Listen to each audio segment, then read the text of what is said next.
Blížil sa zápas pravdy, blížilo sa štvrťfinále. 6. súboj slovenského mužstva na turnaji bol uzavretím 8-finálovej fázy. Rozhodne však v zápase s Kazachstanom nešlo o formalitu. Ak sme chceli zostať na prvý duel vyraďovacej časti vo Viedni, museli sme vyhrať a čakať na zaváhanie Česka.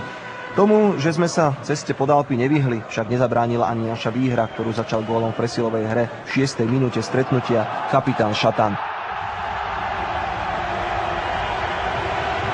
Fanúšikovia v Štadhale príťažlivý hokej nevideli. Náš súper zdramatizoval stretnutie vyrovnaním 4 minúty po Šatanovom góle. Rovnako v presilovej hre sa presadil Ogorodníkov.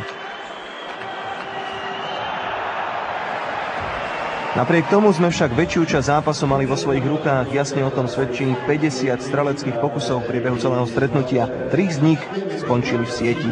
Najskôr ešte Chárová tečovaná strela od modrej skončila na žrdi. No 4 minúty po prestávke sa už favorizované Slovensko dočkalo.